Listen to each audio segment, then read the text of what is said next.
নমস্কার বন্ধুরা, কেমন আছো তোমরা সবাই? আশা করছি তোমরা সবাই ভালো আছো, সুস্থ আছো। এখন ঘড়িতে বাজে রাত্রি 1:30 আর আমার কাণ্ড দেখো, আয়নার সামনে দাঁড়িয়ে ভ্রু লাভ করছি। এই দেখো বন্ধুরা, তো করেছি, দেখো কেমন হয়েছে একটু।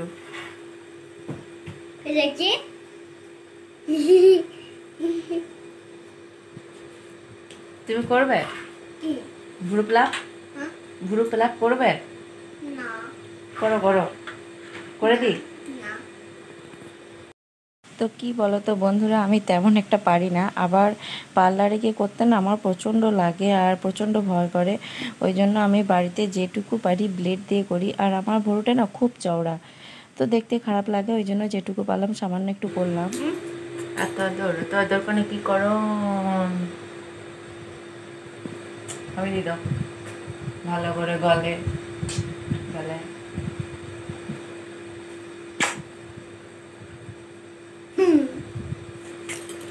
শোনা গো, শোনো, মাসির বাড়ি? হ্যাঁ, এখনই যাই, চলো এখনই। কালকে যাব। কেন? কালকে। কেন? কালকে যাব সকালে। কালকে কি করতে হবে? 2 মাস থাকতে হবে গিয়ে?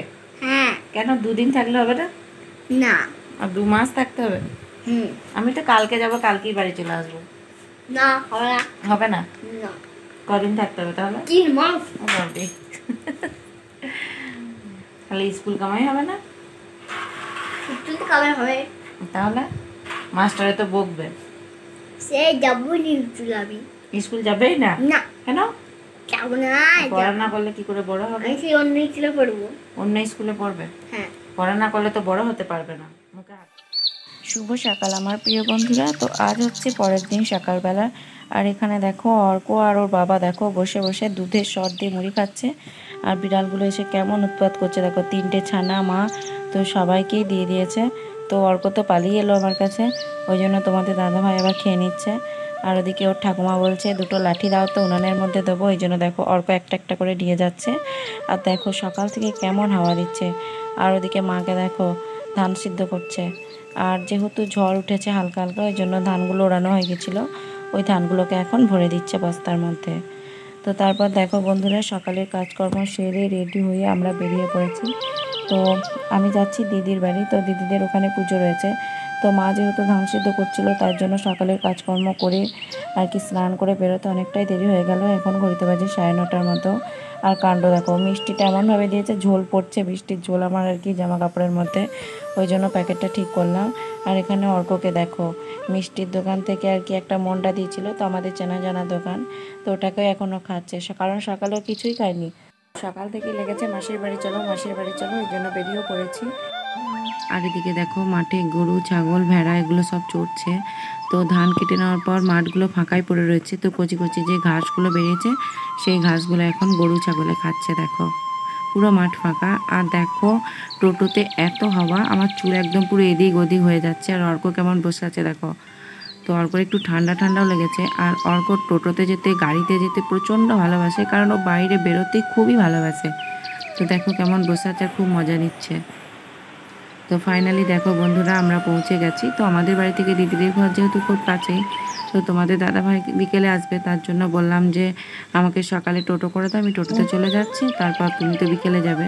তো ওই জন্য আমরা টোটো করে চলে এলাম। আর এখানে দেখো অর্ক এসে গাড়ি নিয়ে খেলা শুরু করেছে। আর এই গাড়িটা দেখো আমার দিদির ছেলের আর কি ছোটোবেলাকার গাড়ি, তো কত যত্ন করে রেখে দিয়েছে। এখন অর্ক এসে মানে আগে একবার এসেছিলো আর এখন মানে খেলা করছে। তো অর্ক তো সব জিনিস ভেঙেই ফেলে, কিন্তু ওর জিনিসের কত যত্ন দেখো, ওই গাড়িগুলো এখনও রয়েছে। আর এদিকে দেখো দিদিদের বাড়ির সামনেটা, মানে দিদিদের ঘরে 3তলা ঘরের জানলা থেকে দেখো একদম রাস্তাটাকে দেখতে কত সুন্দর লাগছে, একদম পাকা রাস্তা রয়েছে। আর সামনে দেখো সবুজ গাছপালা রয়েছে, দেখতে কত সুন্দর লাগছে। আর এটা হচ্ছে দিদির একটা জায়ের বাড়ি। আর ওই যে রাস্তাটা দেখছো আর কি ঢালাই রাস্তাটা, ওইটা দিয়ে দিদিদের ঘরে আসা হয়, তো ওটা দিয়ে আমরা এসেছি। আর আগে তখন দিদিদের বাড়ি এই রাস্তাটা দিয়ে বেরোনো হতো, কিন্তু এখন যেহেতু ওইদিকে ঢালাই হয়ে গেছে তাই ওই দিক দিয়ে সবাই বেরোয়। আর এখানে অর্ক দেখো দিদির জায়ের মায়ের সঙ্গে কেমন খেলা করছে, ওর জামা ধরে টানাটানি করছে, ওর সঙ্গে খেলা করছে। দেখো ওর সঙ্গে ওর ভালো বন্ধুত্ব হয়ে গেছে। আর এদিকে দেখো আমি একবার দিদিদের ছাদে এলাম, এখানে দেখো অ্যালোভেরা গাছ কত লাগিয়েছে। তো গাছগুলো তো তেমন মনে হয় জল দেয় না, একটু মরা মরা হয়ে গেছে। আর ওটা হচ্ছে দিদির শাশুড়ি মা, দেখো ওখানে ভাত হচ্ছে আর আর কি মা ওখানে দাঁড়িয়ে দাঁড়িয়ে দেখছে।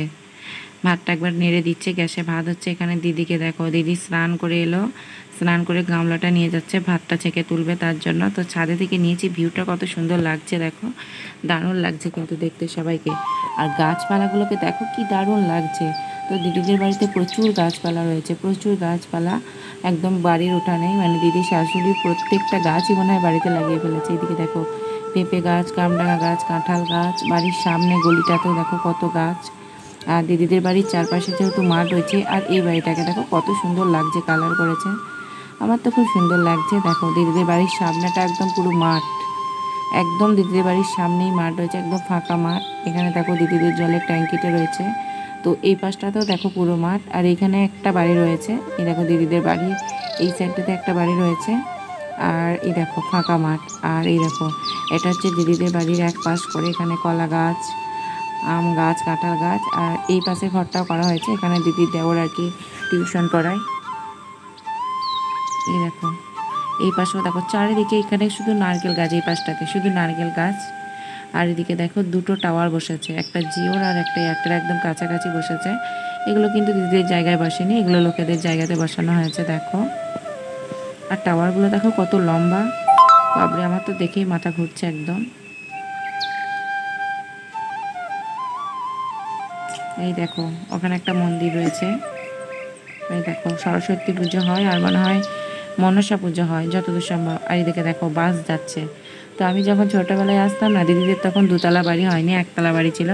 তো আমি সারাদিন না বিকাল হলেই তারপর দুপুর টাইমে ছাদে এসে বসে থাকতাম, বাস দেখতাম। মানে যখন খুবই ছোটো ছিল, আমার দিদির যখন বিয়ে হয় আমি তখন 6-এ পড়তাম। আর এখানে তাল গাছে দেখো কত তাল হয়েছে। তো তখন এসে শুধু আমি ছাদে বসে বাস দেখতাম, তো প্রচণ্ড ভালো লাগতো। তো এখনও ভালো লাগে আমার খুব।